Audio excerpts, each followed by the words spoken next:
And good evening, everybody.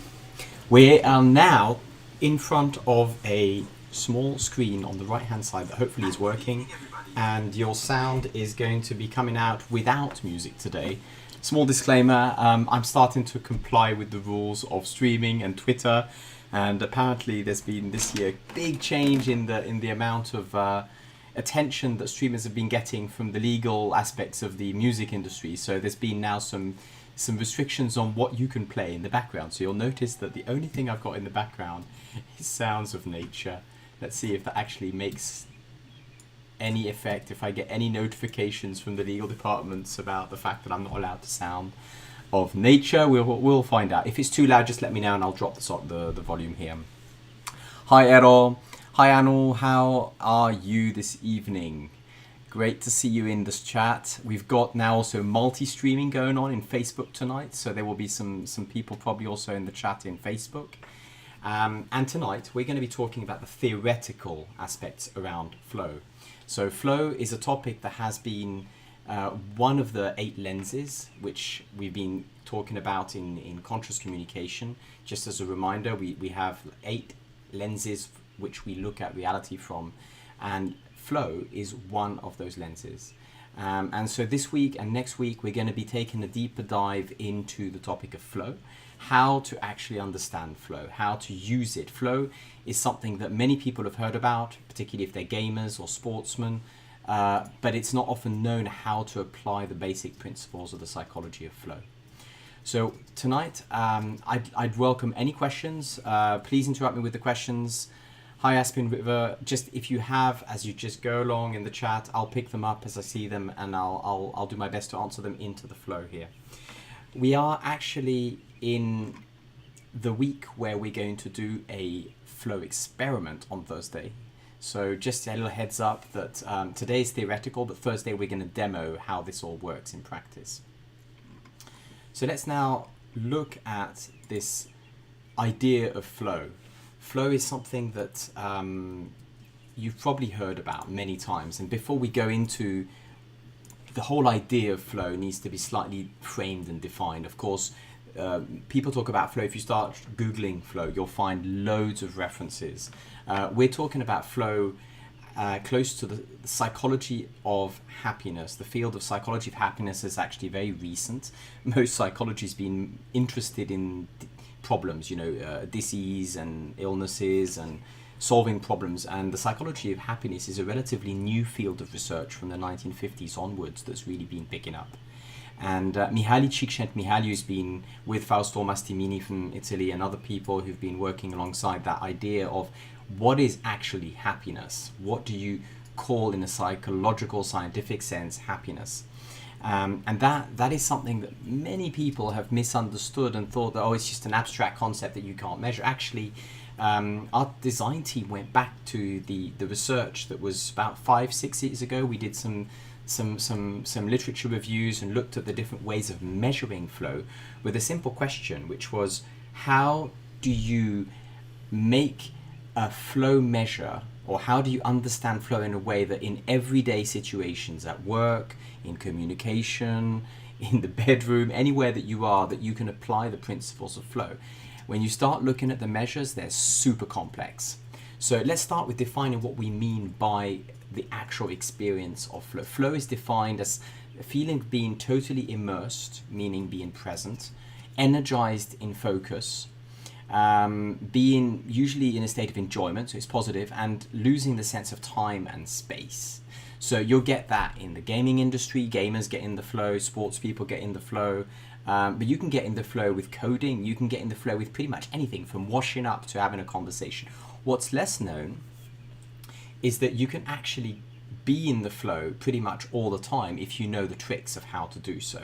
So what we're going to do today is we're going to unpack 3 very simple metrics which are to do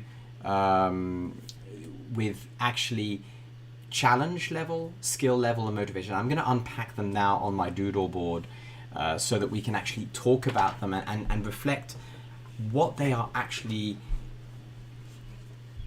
changeable through. What are the levers that we can use to change flow in different situations. So as a starting point, I'd like to hear what are the situations that you'd like to talk about flow.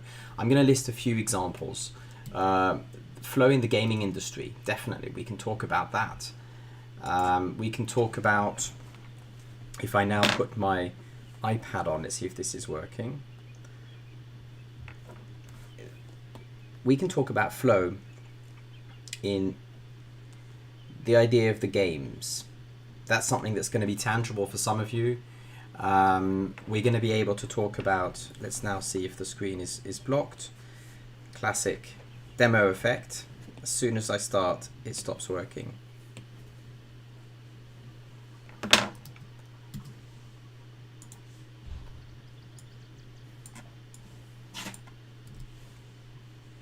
Let's now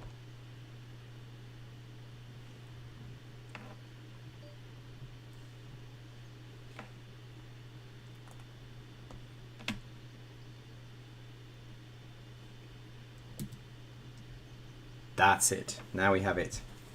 So flow. What you're seeing here is an infographic that's been out on our blog that you can actually download if you want to look at it more sort of synthetically than here. But essentially, we're going to talk about flow in the context of games. We're going to talk about flow in meetings, so meetings at work. We can talk about flow in the context of generally relationships. I'll write in relationships. This is not going to be very readable if I go back into... There we go. Relationships. That's going to be something that we unpack with Anu on Sunday evening when we have a conversation about the bedroom, the sexuality, and how flow works there. And then we're going to talk about how it works in relation to music and dance, which is going to be in preparation for this Thursday's experimental street mobilization that's going to be in relation to that. And there'll be things that we can open up if you want. Are there any other topics that you'd like to connect with flow? For the moment, those are the ones I'm going to connect.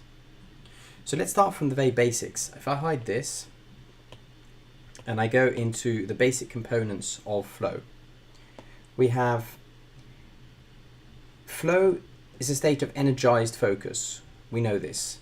And it's something that actually is very invisible. If you go to people and say, are you in a flow in your daily meetings? They'll probably laugh at you because they'll think that there's no way you can get in flow. There's not even an aspiration for flow. So let's look at flow and break it down into, first of all, the basic components is motivation. Before you have actually the beginning of flow, you need to have an intention of being in the flow. That means you need to be aware it's possible. So if you start playing a game, of course, you're going to have the idea that you're playing for enjoyment, so you're aiming for flow. But if you're in a work meeting, in some cultures, it's understood that work is painful, should be painful, cannot be anything other than painful. Therefore, flow is not even an aspiration. Therefore, people don't strive for it. And they end up perpetuating a cycle of boring and inefficient meetings. I think you've all been in a boring and inefficient meeting.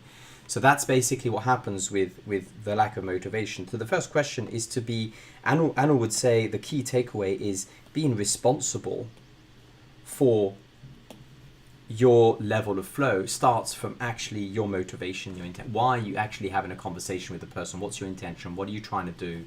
And that's something that often is forgotten. So what is your motivation? Let's say that you're going to a meeting, a Monday morning alignment meeting. What is your motivation to have flow? How motivated? You could even ask in a scale of 1 to 10.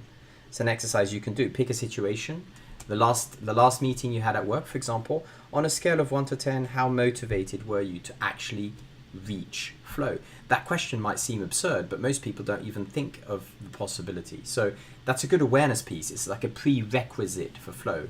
Out of all the measures that exist, flow can be measured in literally hundreds of touch points and data points over time. But if you really simplify, the key idea of flow is 2 parameters that you know intuitively, because I'll draw it from a gaming perspective.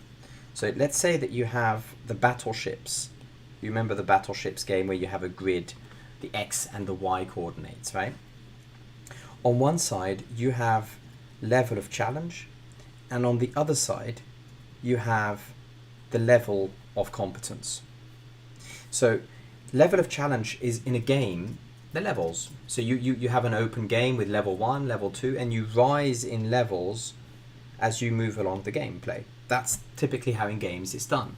If you're playing a board game, you might have the basic simple mode, and then you have a higher level of challenge. So the basic could be here, and the advanced mode would be here. So you can change the level of challenge. On the other side, the competence here, that is something that is basically your skill. So in a gaming context, how good are you at playing that game? How well do you know the shortcuts on the keyboard if it's a computer PC game? If it's an actual complicated game like Dungeons and Dragons, you know all the rules. That's your level of competence, and you can go up and down that scale. So essentially, if you simplify to the max, a reaching flow is when you combine the right level of challenge on the left hand side and the right level of competence on the right hand side. And if you think of, let's take an exercise of the Monday meeting that you last had where you were working with your team in a remote online meeting, okay? How challenging was it for you to be in that meeting, paying attention and doing your job? It might be like a 4, let's say. How competent were you to actually be in that meeting and follow the meeting online with a Zoom? You might be actually 9. You might be very competent. Now the trick is this. It's not your actual competence. It's your perceived level of competence. So that means that you are looking at your feeling around your competence. So if your feeling suddenly changes because somebody gives you a compliment, you raise your level of competence perceived. Similarly, if somebody starts to talk about your work in a negative way, you get negative feedback, you might perceive your competence as lower, and suddenly you drop from 9 to 7. So the flow, first thing here, is that it's actually entirely subjective. And we did a training once for some Chinese CEOs who were actually wanting to get more flow for their teams. And their first excitement was, oh yeah, we're going to get everybody in the flow. And then they got very disappointed when they found out that they cannot measure the flow for their team. Everybody has to be responsible for their own perceived level of challenge, their own perceived level of competence. And therefore it's an individual subjective measure, which is useful if you start to do it yourself. So for example, if I take 9 and 4, if we take the battleships crossover point, you can see that we are in the control zone. So the experience of a level 4 challenge perceived and a level 9 competence is probably an experience of being in control. You feel in control. You're not like super excited, you're just in control. Maybe relaxed. And if the competence goes down, you might even get bored. So you can drop down to an experience of boredom. So that's how the feeling keeps changing. Think of it as your weather forecast, as a metaphor. You are constantly, sunny weather is at the top, cloudy weather's at the bottom. Your weather is constantly changing in a meeting, in a conversation, in a game, in any situation that you're in. So it's not a fixed thing. Flow is not a fixed. It's something that you can affect, and it keeps changing up and down.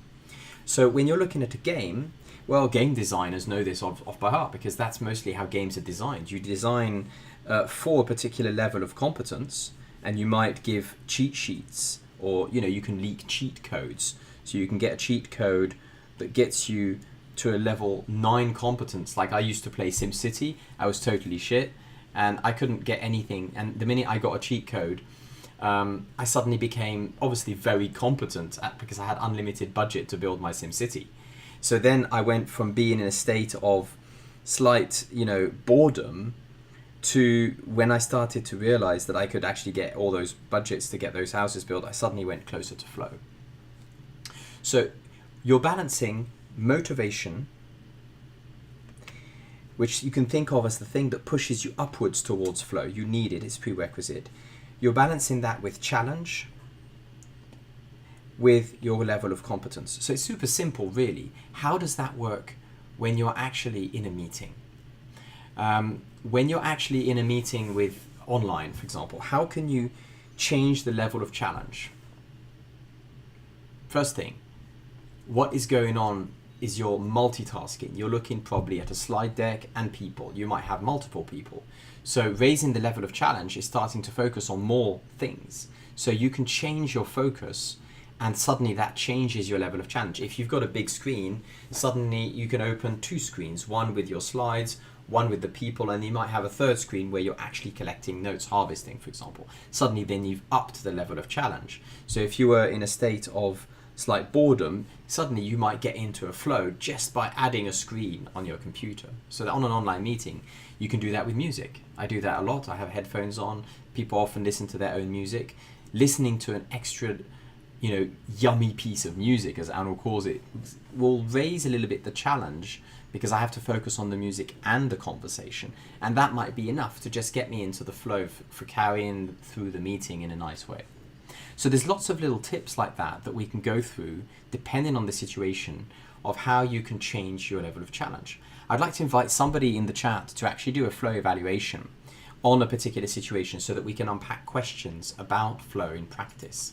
So does anybody have a situation that they'd like to measure their flow in? It could be a work conversation, it could be a conversation at home, it could be a dance situation, it could be any situation that you could unpack, and we could do a quick evaluation of flow and see how it matches the feelings of this chart.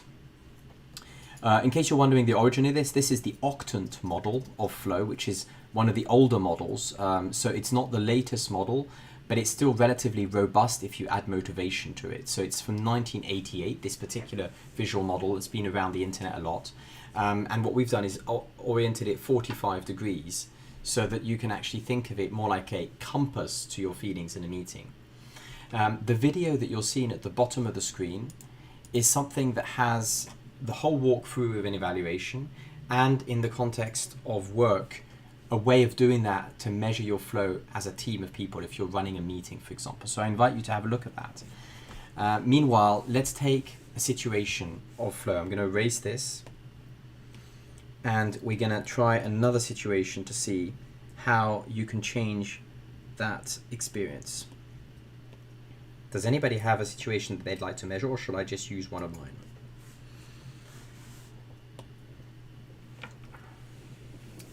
Let's use one of mine. We have one of these meetings. You're in a meeting face to face with about 8-10 people. Pretty big meeting. What you can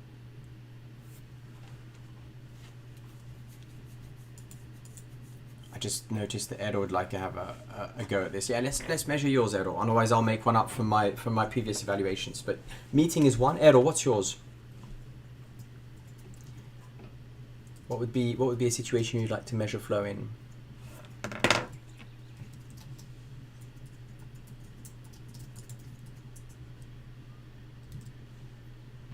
Work feedback, Errol. Okay, thank you. Work feedback. Oh, that's a sort of explosive one. So we start from a situation, which is work feedback. Thank you. So what I'm going to do, Errol, is I'm going to just ask you some questions since we're bound by the chat. And if you could just give me some scores as an answer, I'm just going to guide this. And those of you who are listening, you can do the same with any of your other situations, whether it's work feedback or last night's conversation with your mum. It doesn't really matter. Take a finite situation where you're clear of what was going on.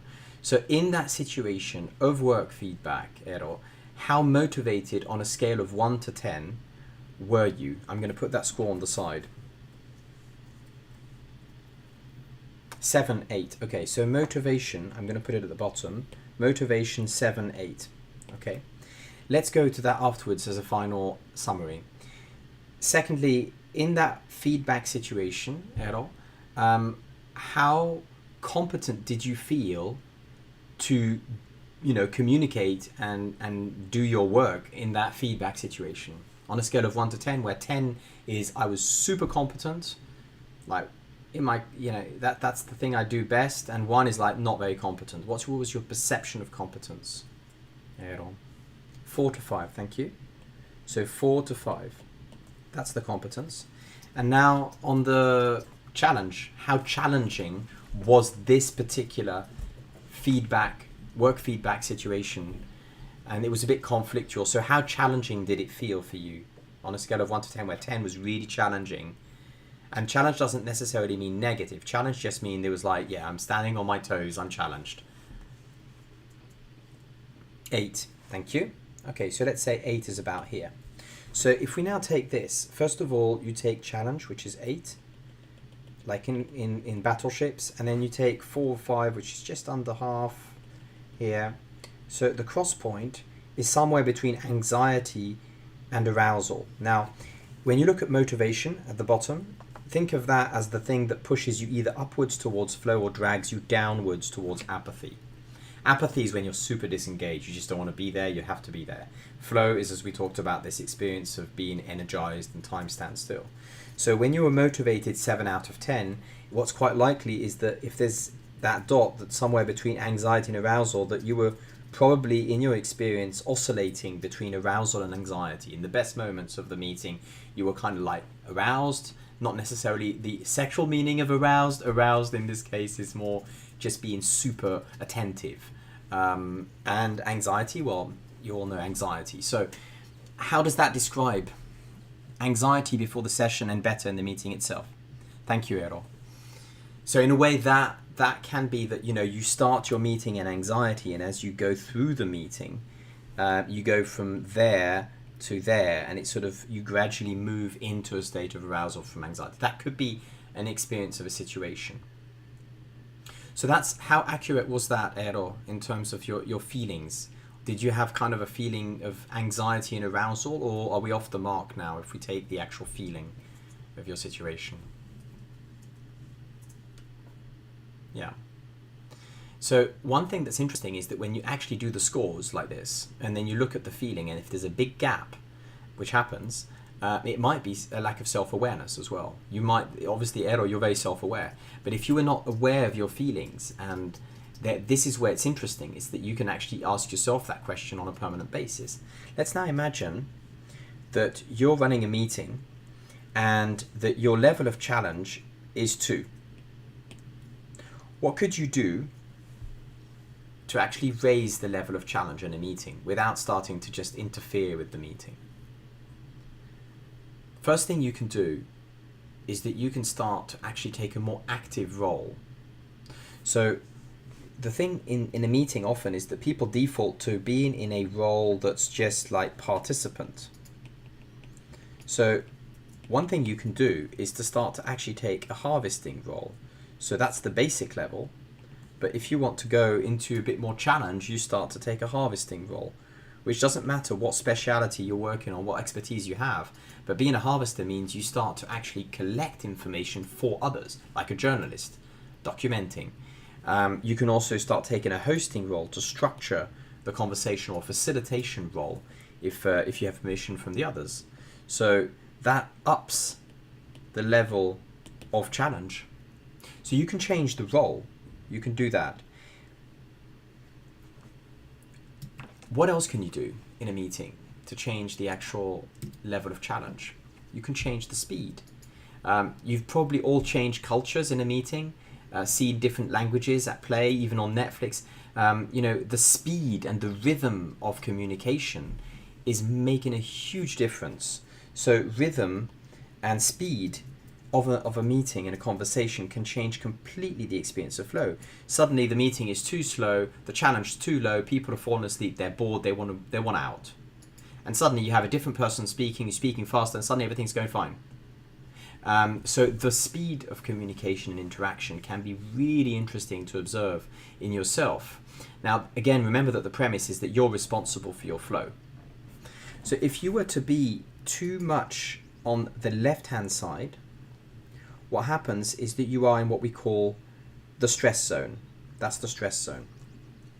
So the stress zone is a wonderful place if you get motivated by that firefighting mode. I used to work with a guy who would be constantly looking for challenge to get him going. So he would need to up the challenge, and people would forget that he's creating challenge for himself so that he gets in the flow, and that was creating stress for others, but that was a positive stress for him. On the other hand, if you're too far on this side, then you're in what we call the comfort zone. You've all heard of the comfort zone, and the comfort zone is when you're basically cruising by. It's all good, nothing wrong with the comfort zone, but if you're trying to get things done, and if you're trying to have an enjoyable time, and that's not just passive, then in a work context, you can then, typically we say, challenge yourself out of the comfort zone, which literally means crawl up the challenge level here, rise the level of challenge. Okay, so those are the two main zones that people have. What about the bottom zone?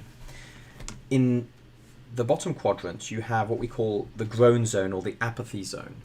Often people are afraid of being in that place where you're not motivated, you don't feel competent, you don't feel the challenge is clear. This very common situation. The reason we labeled it groan zone and not apathy zone is because it's happening often in creative processes. When you start a creative process and you don't know where you're going, you're opening up big topics, you're asking big creative questions like how might we design this differently, you'll get people who go to the groan zone, who lose their motivation, they have an unclear challenge, and they don't feel competent because they don't know what's going on. So groan zone sometimes is a beneficial thing to go through and to trust the process and to keep the motivation high enough to cruise through that groan zone until you get to the resolution of the meeting. But there's things you can do to get out of the groan zone. One thing is that you can start to actually bring in some rules and processes. So for example, you might decide that if the creative process is going very messy, you add some brainstorm rules. IDEO, check out the IDEO brainstorming rules, they're pretty cool. And then you might have a process. So step 1 you do this, step 2 you do this, step 3, so it could be you do a check-in, then you have an open inquiry, and then you have 1 round, 2 rounds, 3 rounds, and all these are process steps that give you a sense of progression. Suddenly what's happening is that you've upped the level of competence because it's easier to go through a small step. So you feel more competent to do 1 brainstorm of 5 minutes on a round topic than just a general exploration. So it increases your level of competence and it gives you a clearer challenge. Often the challenge feels very high when it's unclear. So it's actually easier to sometimes just clarify the challenge and then you change the flow entirely. So hijacking the meeting, I know that's a good point. You can also just hijack a meeting. If you're in a process that doesn't have very much leadership, there's everybody talking over each other, you can actually hijack and offer a facilitation role and help others to get into the flow of that conversation, not just yourself. So that's something that we often teach in our online Jedi trainings, to actually do it respectfully, not doing an actual hijacking, but to do something that helps the group to move forward towards collective intelligence. So those are things that you can do to actually up the challenge in a meeting. Now, let's talk about music now. We've talked about types of conversation a couple of weeks ago. A type of conversation, think of it as basically small talk. How challenging is small talk? Well, some people see small talk as really, really easy, and it's like a 2, small talk. And others will see small talk as a 9 because they're socially uncomfortable with small talk. So it's very subjective what is higher challenge for you or not. As a rule of thumb, the more you go deep into conversation, the more challenging it is for people. So small talk is generally easier than having a discussion, which is easier than having a dialogue, which is easier than having a co-creative dialogue. So one thing you can do, of course, is that if you're running a group of people who are bored, you can just take the conversation to a deeper level and change the level of challenge like that. If people are not competent to have a dialogue, then they'll get anxiety and then you're lost. So it's all about balancing those two different things. So let's now take away all of this, and I'm going to erase some of this mess so that we can have another go. This time let's talk about in the context of music, because we're going to be doing a demo with music. Thank you, Ero, for the work feedback situation. Let's now think of music. Some of you might actually have been doing dancing. Some of you might even be dancers on a regular basis. Dance and music is a very interesting playground for flow. So let's look at it.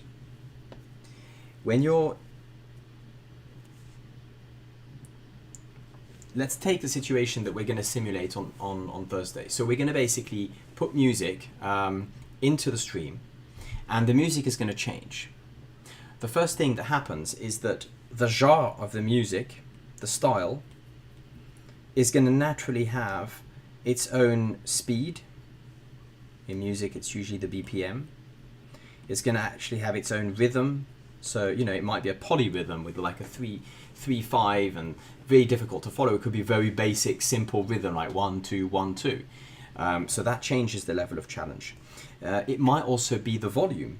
You know, it could be that you just can't hear the music enough. So there's the level of volume that creates challenge. And if the focus, if the objective, if we create an objective for a second, which is to focus on the rhythm, to focus on the music, to be in sync with the music, because of course you can just ignore the music and then there's no challenge whatsoever. It's just there. It's just an extra pollution maybe in the background. But if you're trying to actually use music for flow, whether it's to dance or to walk, in many dance schools they teach you that before you even start to do a proper choreography or technical steps, you need to learn how to walk on that bass rhythm. So if it's salsa, they'll give you a count on 3 or another type of counting, and then they'll tell you to practice and walk with salsa in your ears in the street until you can walk it automatically, until your muscle memory gets it. So what you're actually doing is that your muscle memory is becoming competent. So you're upping your level of competence by, for example, being used to listening. So your capacity to listen is your competence. So what is your capacity to listen to music, for example? You can ask yourself right now, on a scale of 1 to 10, how competent am I to listening to musicality? Do I hear the rhythm? Do I hear the BPM? Do I hear the basic step? Where do I walk? Or how good am I? How competent do I feel at listening? It's going to change per song. We start with a dubstep, it's going to change, and then you go to a classical song, it's going to be again a different level of challenge. So the genre will change the speed, the rhythm, the volume, and then what they call the valence, which is the mood of the music. So it could be that it's a happy song or a sad song, an uplifting or deep song. And that's going to also change your level of challenge. For some people, it's really challenging to get into sad music, vice versa, happy music. So we're going to be taking you a little world tour. I've been finding some world music, and we're going to basically place an itinerary in the streets of Helsinki, and for different parts of that, we're going to play different songs. And on every song, you're going to be invited to actually find your flow. Nobody can find it for you. So it's going to be a question of what do you need to adjust to get in the flow. There is no excuse of not being able to, because everybody who has ears and a body who can move enough to be in control of your movements, even if you're in a wheelchair, you can get in the flow. So the question is how to get creative and find ways to adapt your level of challenge with the level of your competence. Let's say that we put salsa on, and suddenly you've been doing 5 years of salsa. Naturally, you're going to want to not just walk to the beat, you're probably going to want to practice some of your fancy steps. So suddenly, because your level of competence is really high, for you to get in the flow, you're going to need to really challenge yourself to go beyond walking in rhythm.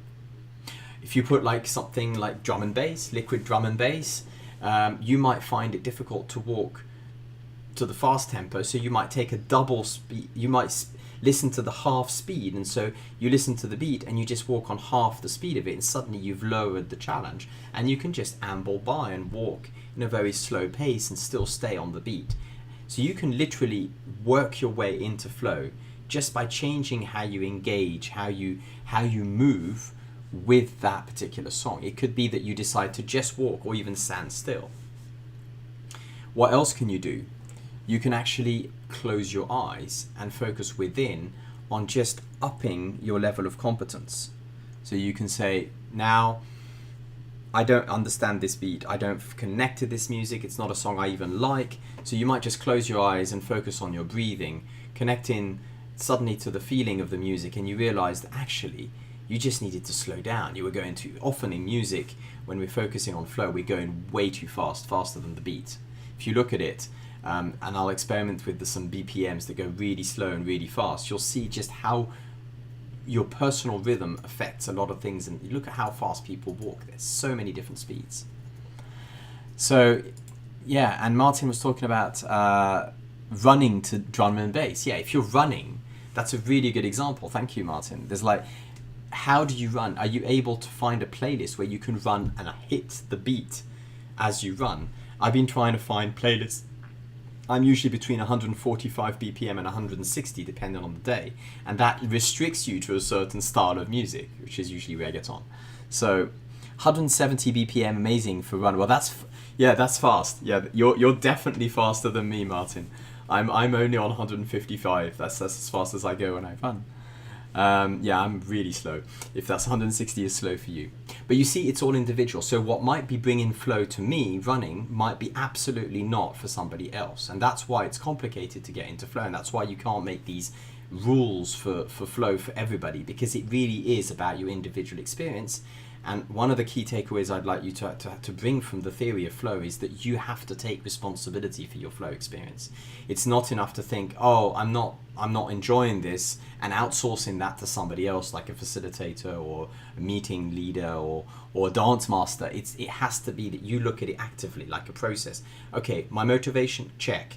My level of competence, not this song. I need to lower the challenge. Oh, now this song is something I really am comfortable with. Oh, I can do a double speed. You know, it's up to you to constantly experiment with that.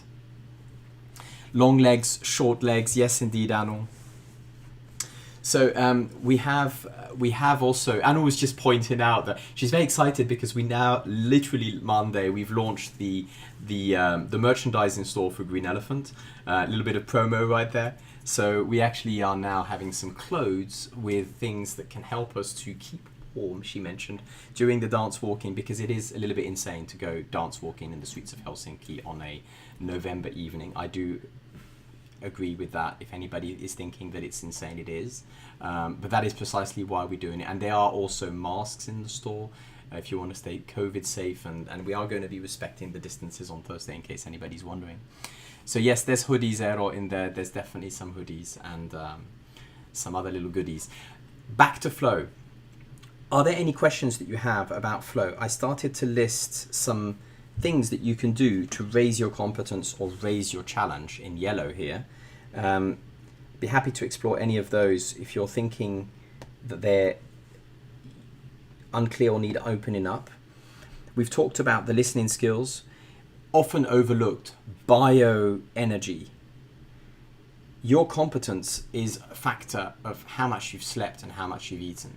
If you're in a meeting and you get into a conflict, let's say, your flow might just be a factor of you're not competent to have a conversation because you're too tired. It can be as simple as that. And then somebody walks in the room, gives you a caffeine boost with a cup of coffee, and suddenly, boom, your competence has gone from 6 to 9 concentration. Or it could be that your feeling of competence is super bad because somebody's just been bitching about your work, and suddenly you get this, oh, I'm not very good. And then the next person compliments and praises, and suddenly you boost your competence perceived. So it can go up and down in a matter of seconds.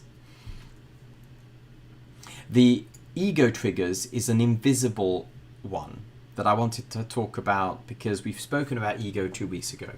Ego triggers, basically when you get, there's something that upsets you when, for example, a topic that upsets you. And you don't know why, but it's just like, you start to feel a bit. And it can be a physical ego trigger, like gender. It can be an emotional ego trigger, like somebody's anger. It can be, intellectual, like somebody's IQ. But it's always the comparison between you and the other that creates the trigger.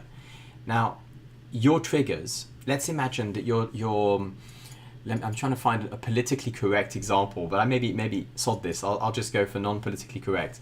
Imagine that you are a designer who's got a particular style of design. I'm obviously not inventing too much. I'm talking about myself here. So I'm into user-centered design thinking, right? So user-centered design in my mind is something that's not the same as just product design. User-centered design means you're taking the philosophy of users before technique. You're looking at people, their needs. Okay. Now, if I'm in a situation where at work I'm surrounded by engineers who are not designers, and none of them have the same position around design, I'm likely to get triggered because I'm in a situation where people might have a different philosophy of design. When I know that I get triggered, it makes me less competent because if I'm being triggered, I'm not focusing on the meeting, I'm focusing on myself. I'm starting to go, oh, I'm not feeling good right now, and then the motivation drops. So paying attention to your triggers is a really good way of actually looking at your flow, because if you're constantly being triggered, first of all, the question might be why, If you don't know, then maybe it's good to remove yourself from where you're being triggered if you can. But if you're being triggered, your competence is going to go down. So therefore, you're going to need to lower the challenge. So that's a really important one. What we can do on Thursday is there'll be some room for throwing in some challenges, some new ideas of what you can do in the street context to challenge people. Like you're walking down the street, there's a lamppost, and it's too easy to just walk. So maybe you just start, walking around the lamppost in pairs. Suddenly the challenge goes up, and it becomes a lot more fun than actually just walking past the lamppost. There's an endless amount of creative thinking you can put into bringing flow in a context of dance. You can also play with social pressure. It's very interesting to see. Most people think that they don't have, they don't have a problem with social pressure. I'm fine, I do what I want. But then you put them in the street with headphones, and there's a lot of self-consciousness, which is normal. Like, what are people thinking of me? Do they think I'm crazy if I'm walking and dancing? Particularly in November in Helsinki, right? So that social pressure is a challenge. It is not the same dance walking down a quiet street at 2 o'clock in the morning or 8 o'clock, as we'll do on Thursday, which is why we're also doing it in the evening, there's less people, than doing it in rush hour or even on a stage. You walk down a big stage, you're going to have a bigger challenge to do the exact same dance with the exact same rhythm just because of the social pressure. Public twerking, indeed, Anu. It's going to increase the challenge the more people are watching your twerking.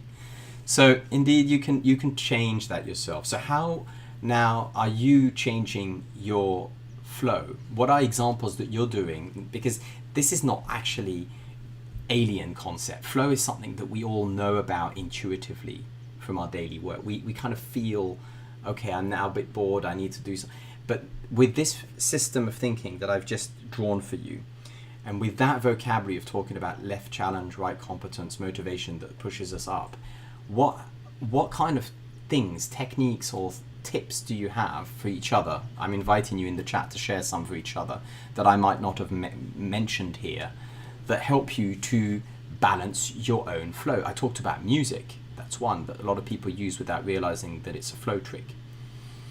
What else do you do that actually is helping your flow? An ex-boss of mine used to give deadlines unrealistically to increase the flow. He would literally, if he knew that it was possible to do in 2 days, he would do a 1-day deadline just to up the challenge. Headphones, Anil. Yes, yep, thank you. Working at night, Martin. Yeah, and that reduces the competence because then you're more tired if you don't sleep. Unless you're just working at night and sleeping in the day, of course. But working at night can also lower the challenge, depending on what happens. For me, working at night reduces the challenge. There's less interruptions. So it can be either way. You can use working at night for upping or lowering the challenge. Thank you, Martin. Any other examples that you use for flow hacking?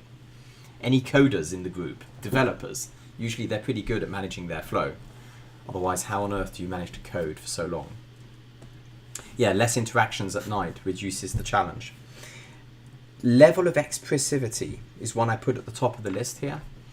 How much you are actually engaging in conversations is going to change the level of challenge.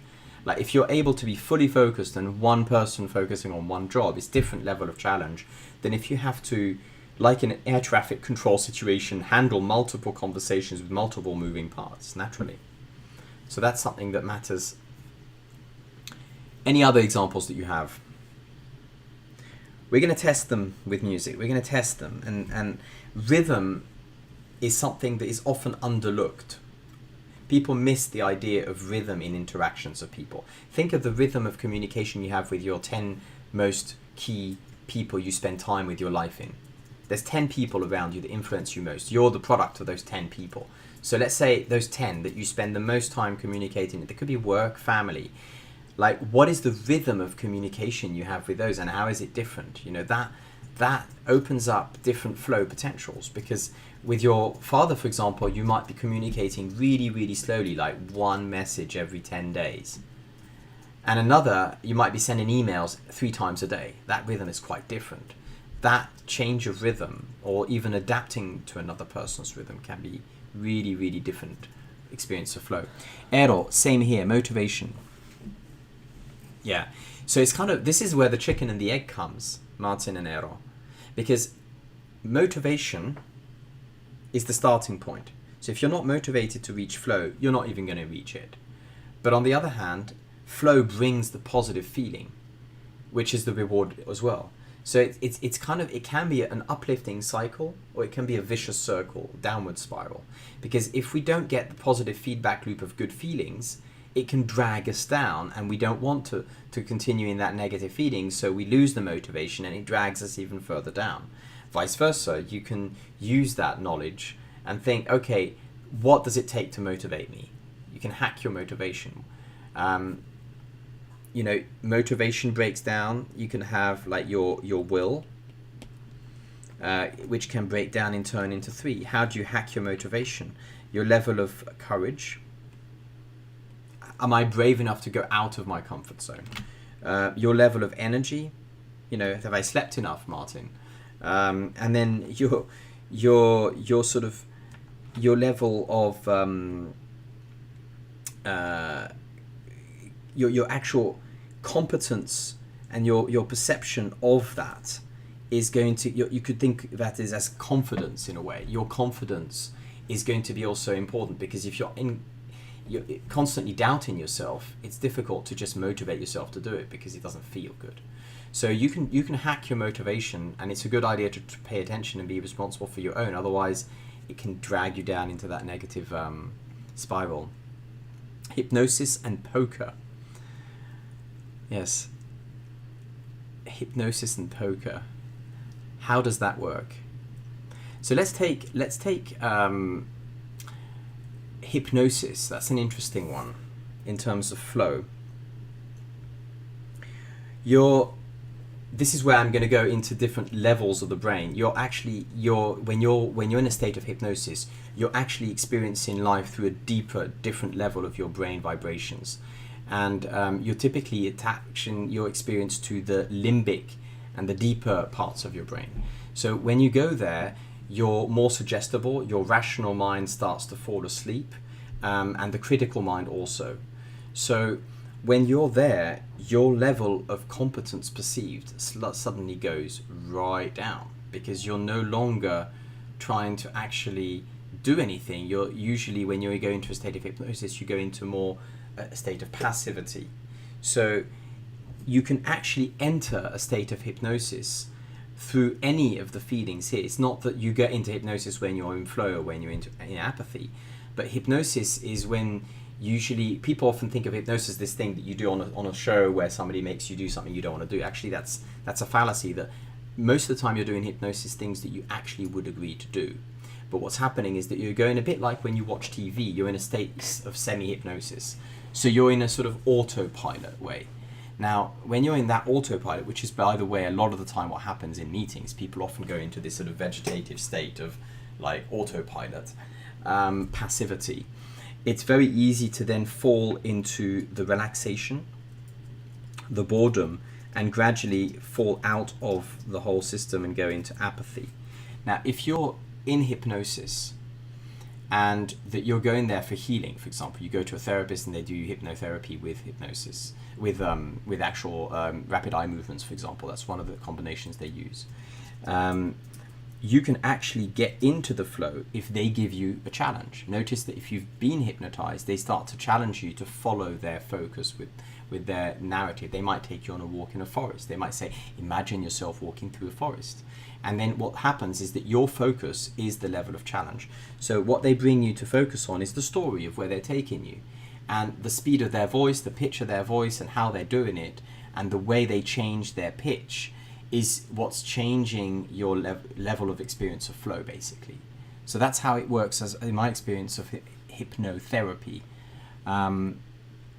Hypnosis audio recordings, mentally ready to play poker. Okay, well, poker, I don't play poker, so I don't have the right vocab to talk about poker, but I'm assuming that the rules are about competence. So if you don't know the rules, you're incompetent, it's harder to get in the flow. And the actual strategies are what you use when you're changing the level of challenge. I'm guessing that challenge is also affected by how long you play and the stakes that you're playing with, if you're playing for money and if you're playing with high tension.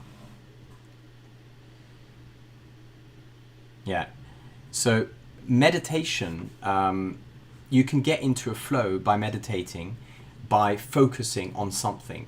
So focusing on a meditation of music, a candle flame, a moving meditation where, like Tai Chi, you can reach flow by meditating on a particular repetitive movement as well. Yeah. So any other questions about flow? Breathing, actually, thank you, Anil, is actually a really important one. You can reach flow just by breathing.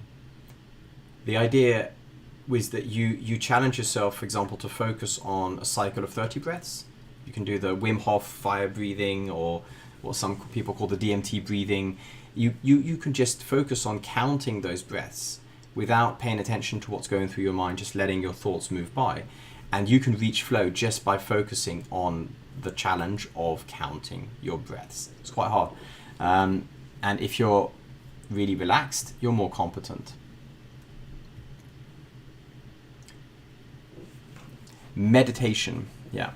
So for Thursday, what's going to happen is we're going to go live a little bit before to do some sound checks, and we'll see what happens with the live stream on Facebook. There will be some people joining there as well on the streets. There will be probably a small number due to the weather conditions, but the brave souls who will be out there testing, I invite you to get some really warm clothes and some good headphones that are immersive if you can, rather than the little ones, but something that really covers your ears so that you can be in the experience. And it will be about an hour worth of guided conversational dance flow. You know, if you've done guided meditations, it's kind of like that, but way less peaceful. So, and they will be talking, we'll have a guest. Alan will be joining us as a guest, and he'll be here at the headquarters studio. We'll be challenging the people in the street with some ideas as we go along with this idea of demonstrating the flow. How do you get into a flow in reality? And Anna will be dancing. The weather is supposed to be good according to the weather forecast, but you never know. I mean, it is November it is Finland, you know, so let's see. As a checkout, the key takeaways from you in the chat about flow, any new insights from today or things that has been reminded to you that are really important and that you're going to be able to use in your life. And to give you a bit of substance, I'll do a summary of what we've covered. The starting point of flow is that it's an experience that you can always aspire to. It's an experience that belongs to you, that is not something that you can outsource to others. It is your experience and it's subjective. The tricks you can do to change your flow is to usually focus on the level of challenge, because it's easier than changing your level of competence. But it's worth knowing that your competence and motivation affect the whole thing. Thank you, Ero. You're welcome. There's finally an idea that you can measure it in a group of people, which is also in the video around flow. So if you're actually running meetings, you're a coach or a facilitator, we actually have been prototyping a beta app to measure flow, and you can test it out if you've downloaded the Green Elephants learning app, which is something actually I should push into the channel here, that you can actually download if you haven't already downloaded the latest one. We've now been developing with the design team a very interestingly simple flow evaluation like we did today in that web app. So it's all the learning content that we've been putting in the public domain. In the flow video, you have a little clickable link that you can use to measure your own flow. I'm actually going to find this and throw it into the chat here if any of you want to see. That's a link where you can download the learning app, in which you will find the flow evaluation, which is completely open, so there's nobody gathering your data. It's just for you to have a feedback loop on your flow with a standard questionnaire in type form. So that's where you can get it. Meanwhile, may the flow be with you, if that's going to be possible over the next few days, and looking forward to seeing you all on Thursday, 8 o'clock, with warm scarves out in the streets of Helsinki. The starting point, meeting point, will be in front of the casino on Katayonoka. It's where the big Russian church is. Under that, there's some restaurants in front of the beautiful waterfront where the boats are. There's the Noka restaurant, all that area, waterfront there. There's a building that's a beautiful old house. That's the old casino. That's the starting point of the dance experiment, and it's going to go from there, move along through the center, and all the way up to the Tahtitorni Puisto in Helsinki. So if you're in Helsinki on Thursday evening and that you are brave enough to join, we will be respecting the COVID distances, and lots of scarves and masks for that. Have a good evening. Good night all. May the flow be with you.